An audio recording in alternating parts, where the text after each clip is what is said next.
Could I have a word with you, Yuko? Big brother, it's still inside my bag. That's a good thing.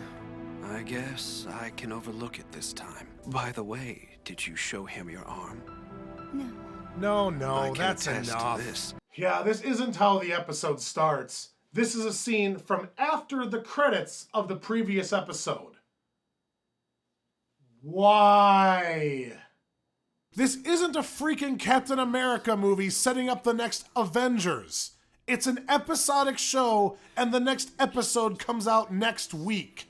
There's no excuse for having a 2 to 3 minute scene after the credits, especially one that contains critical plot details.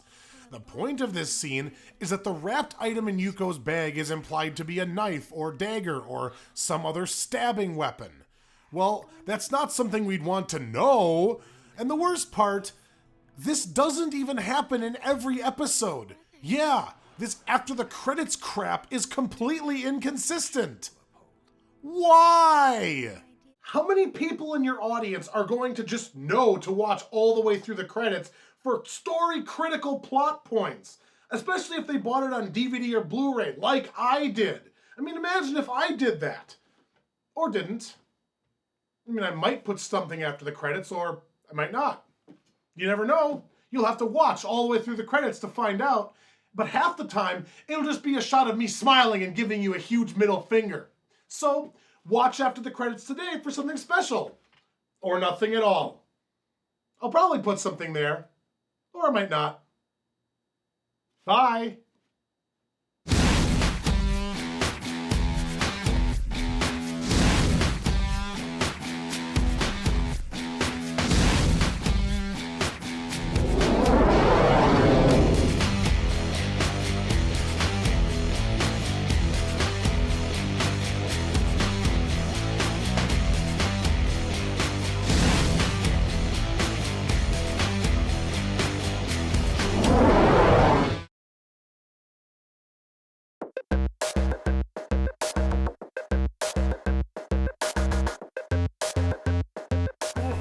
Alright, well, now that I've got that out of my system, let's get started.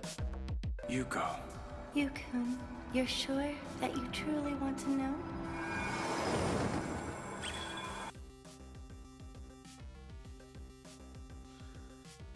Oh no. See, every time I watch this show, it's been at least an age and a half since the last time I watched it. So I've managed to block out the majority of what happened. But everything I couldn't block out kind of swirls together into this undistinguishable mass of mess. So I guess it's time for this episode.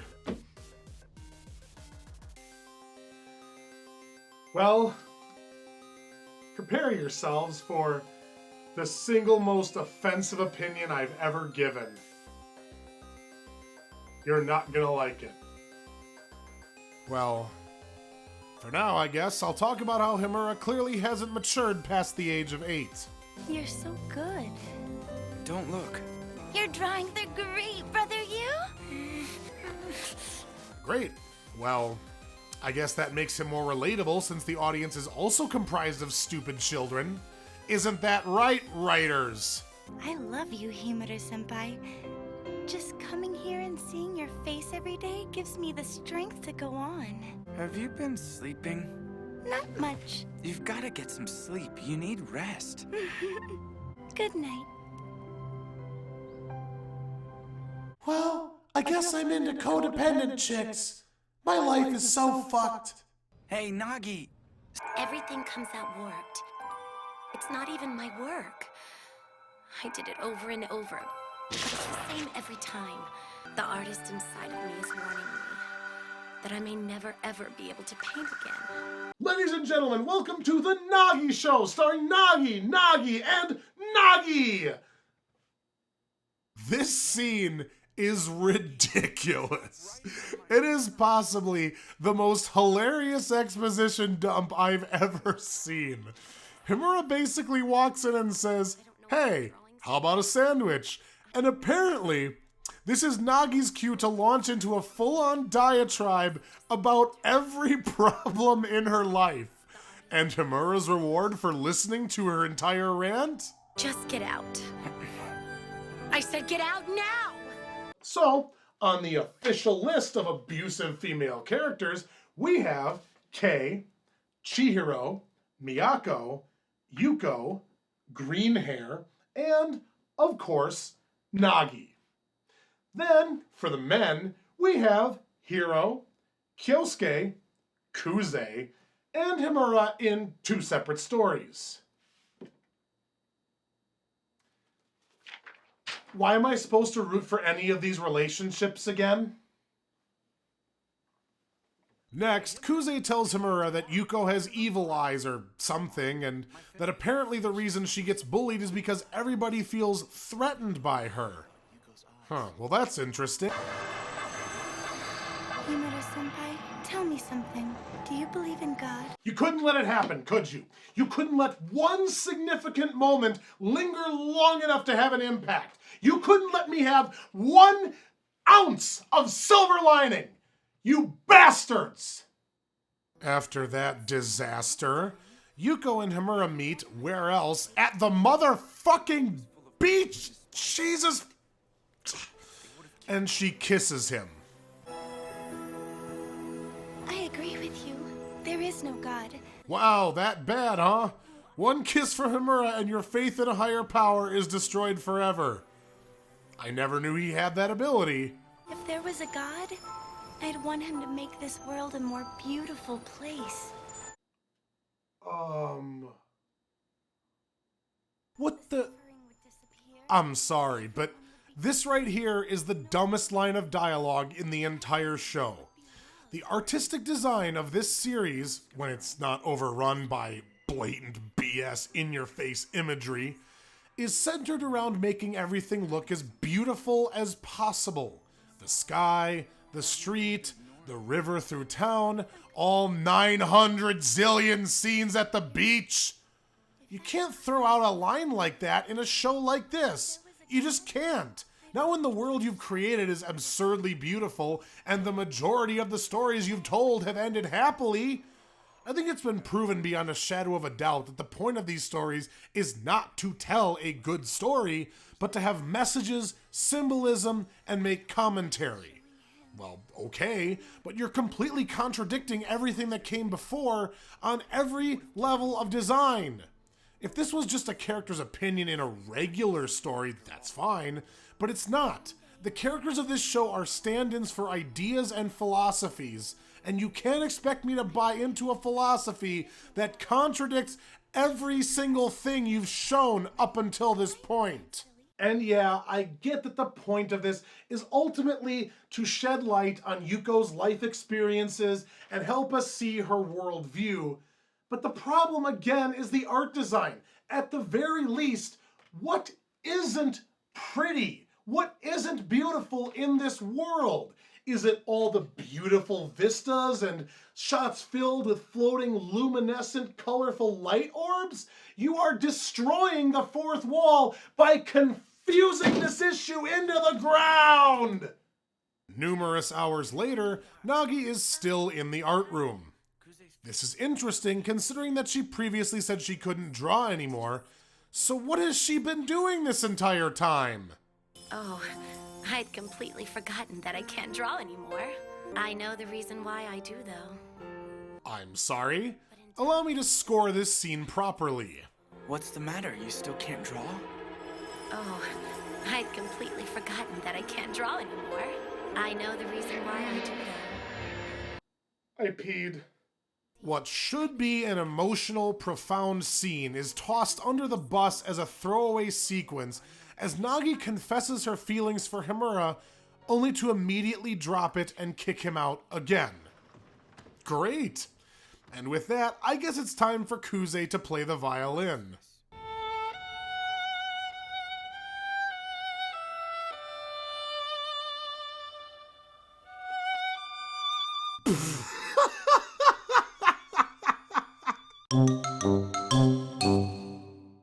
I'm sorry, it's just, her face is so emotionless. The tear looked like shit. Oh, oh, oh boy. Okay. Where was I? Yuko runs out of the room because Kuze has a pure soul or something. Ain't that some bullshit?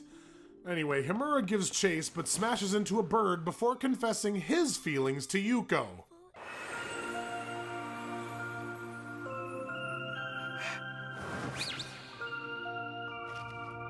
Yuko, tell me.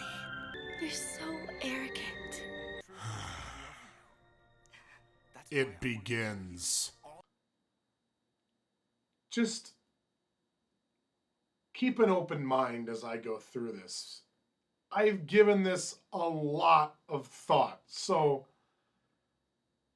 well, let's just get started. You're so arrogant. Arrogant, huh? Yeah, and you've only been following him, tricking him into dates, intentionally seducing him, trying to force him to be your boyfriend, and kissing him. But when he wants to actually know you and be in a relationship with you, that makes him arrogant. Yeah, you totally haven't given him any reason to feel like he deserves to know. I mean, what a horrible thing to desire. The truth is, I love you. That's why I want to know you. Are you willing to listen to all of it, Yukun? Yes. You did. You finally said it. You really are screwed for life, buddy. Anyway, we cut back to the truth for the single worst sequence I have seen in any anime ever. Yeah, I know that sounds like hyperbole. And yeah, I spent an entire season arguing that Code Geass R2 was the worst anime of all time. But nothing offends me on more levels than what we get here. After Yuko strips naked and tells Himura that Amamiya hates her and has abused her for her whole life, we have to go there. Then, 2 Christmases ago, he took my virginity from me on Christmas Eve. Isn't that nice? That Christmas Eve, I became damaged goods. And yeah, that's terrible. How can you not feel bad for her? That's something that no one in this world should ever have to suffer. I mean, she might be the most sympathetic character in the entire show. You're so naive. This is from the night we met again. This is from the time I saw you and Nagi-san. This is from the night I called you out on the roof. I suffered. It was sad and painful. I cried. I couldn't stand it, but I couldn't escape. I was helpless. It was endless. I wanted to scream for it to end. I wanted to squirm and vomit. I wanted it to stop. I wanted to transfer schools. I wanted to lash back. My stomach hurt. I wanted to escape, hide, avoid, and burrow into a hole. I wanted to shun him, bite him, shove him, throw him off of me. But he cornered me, trapped me, blamed me, controlled me. He wouldn't forgive me, gagged me, shoved me, forced himself on me, tore. Shut up! I hated it. Hated it. Hated it. Hated it. Hated it. Hated it. Hated it. Hated it. Shut up! This is the real me that you never knew existed. This is the girl you abandoned. I told you a distant relative found me and may adopt me. But the decision was up to me. But you shook my hand away. Why didn't you say you wanted a sister? Why didn't you tell me not to go? Why didn't you tell me to stay? Why didn't you protect me? I didn't want a substitute. I couldn't make you a surrogate for my real sister like he did. You liar.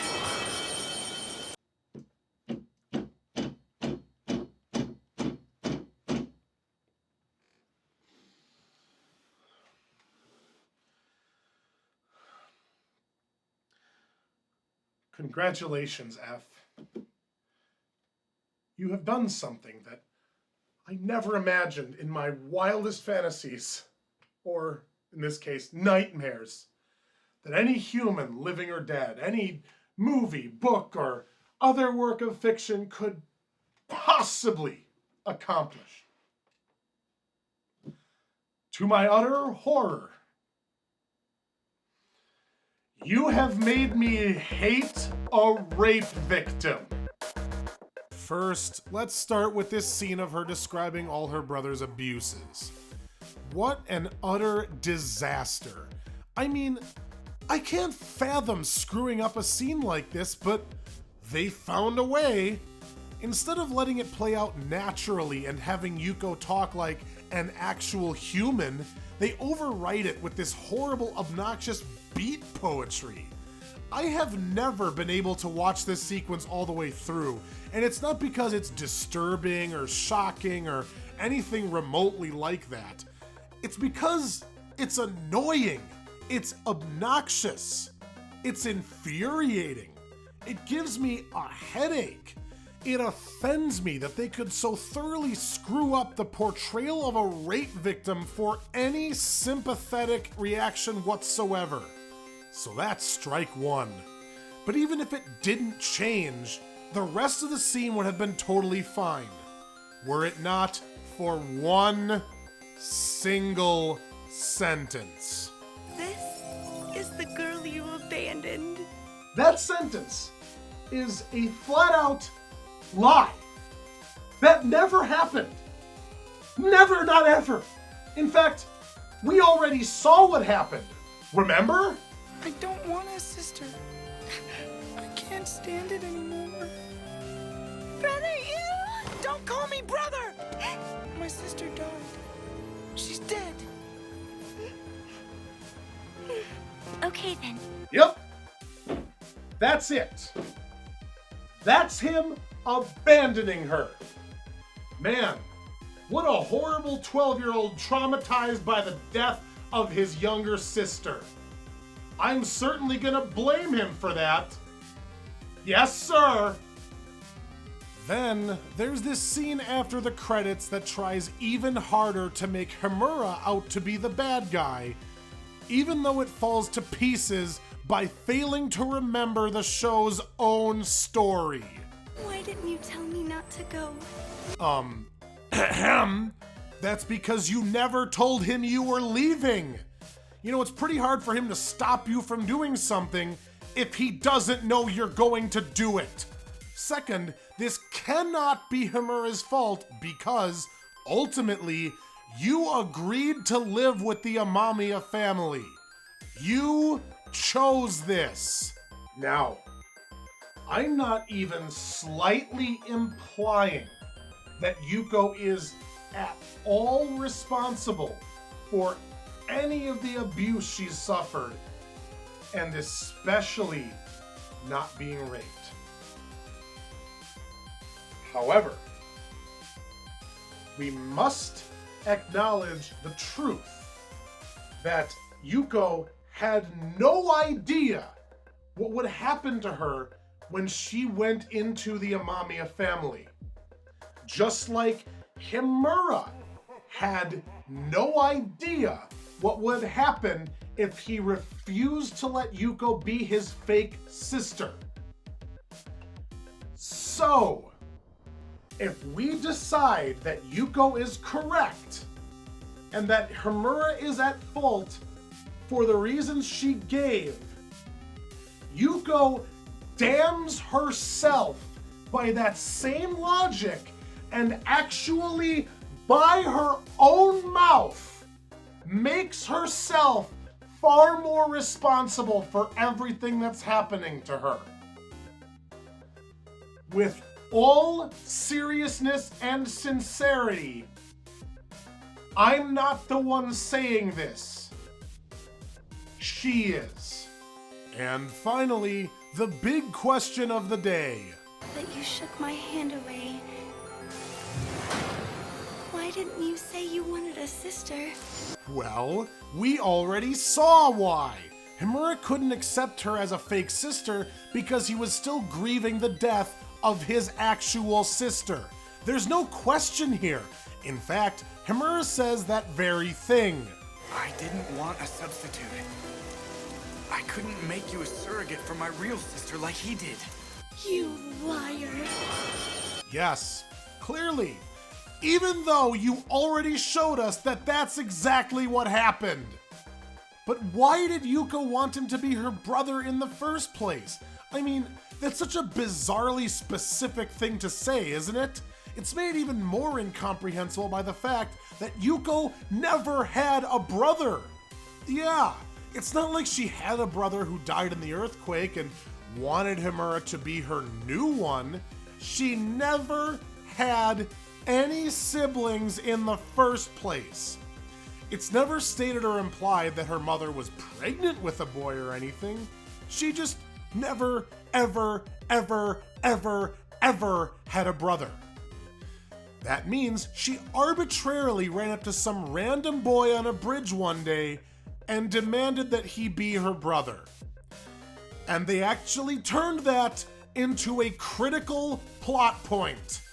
But oh, we're not even close to being done yet. In case you didn't figure it out, the next episode will confirm what I'm going to tell you right now. Yuko is a supervillain. Everything she's done up until this point to seduce Himura has been a trap. This was literally a revenge plot. That means that this woman spent her entire life blaming Himura for everything her brother has done to her, and upon meeting him again, concocted a scheme to make him fall in love with her so that she could intentionally and proactively break his heart. I'm sorry, but I don't follow, and I can't. You could demand Himura's guilt until your dying breath, and you would never, ever sell me on it. Never. There is no comparison between someone being harmed accidentally by a third party's related inaction and intentionally breaking someone's heart out of malice. One is the unfortunate act of a heartbroken, traumatized, grieving child, and the other is a vile, unforgiving, cold-hearted betrayal from a warped-twisted adolescent. That is not a character I like, it's not a character I understand, it's not a character I can sympathize with, or one I can empathize with. It is a hateful person that I despise. You can't just throw in she's a rape victim and expect it to make everything she does to be automatically okay. Instead, it comes off as manipulative and disgusting. The writers are saying, yeah, we know she's an awful person, but did you know she was raped by her stepbrother? There's no excusing that. It's exploitation. Period. The show, its writers, and everyone involved with both projects should be ashamed. Ashamed! Now that's fucked up.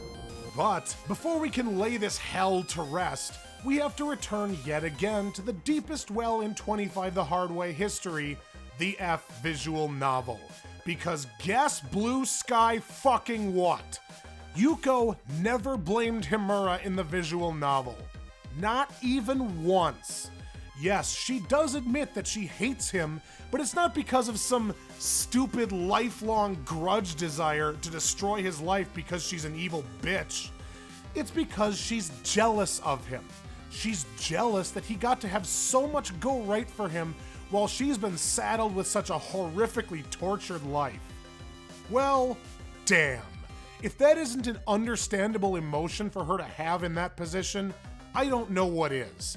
She does enact the same measures to get close to Himura and make him fall in love with her, but the only reason she does so is because she has convinced herself, since reuniting with Himura, mind you, and not for her entire life, that if she revealed herself and her life story to him, she would hurt him simply by being such a horribly damaged person. And you know what? That is not a villainous, malevolent motivation worthy of ridicule.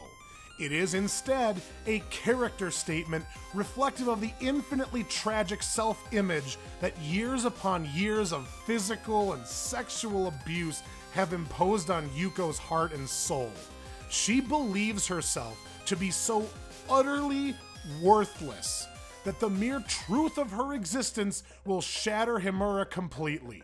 Not because she blames him or because she wants to enact some kind of ludicrously undeserved revenge, but because she wants him to actually feel even a small fraction of what she's been broken by every single day of her life.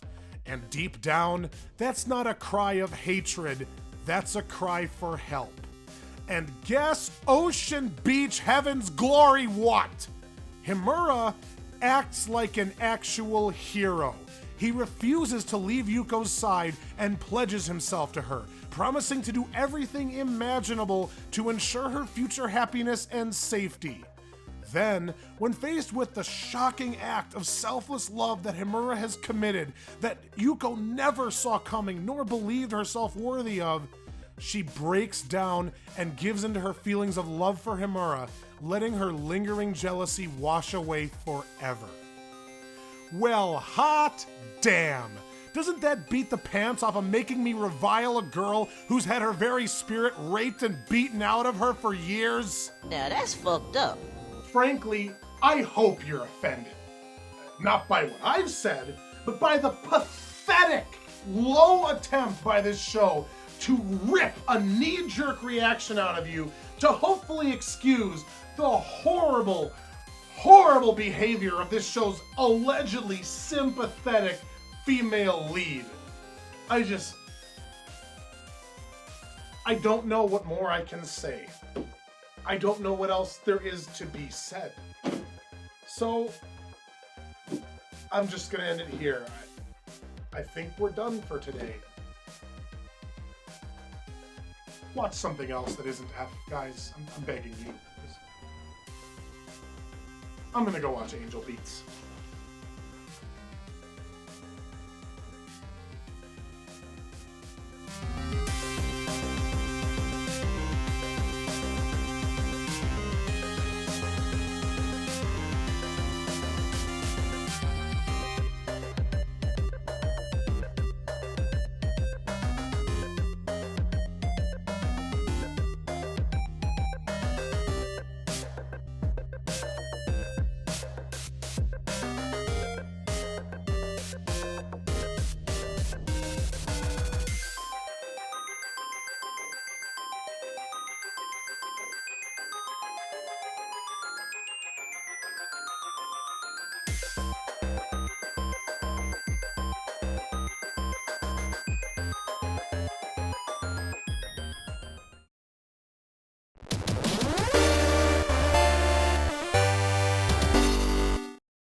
If I was dating a girl and if I like reconnected with some girl that I knew as a child and got to know her again and started a relationship with her, and we were both and you know, she's like, I love you, I'm in love with you, and I was like, finally, like after spending time with her, I was like, you know what, I love you too. And then she does this to me, I'm never talking to you again. You are, like, not necessarily just out of anger, out of, like, where do you go from there? Where do you go from every single horrible thing that has happened in my life is your fault because when you were a child, you didn't say that you wouldn't let me be your pretend sister. You have to be fucking insane! Alright.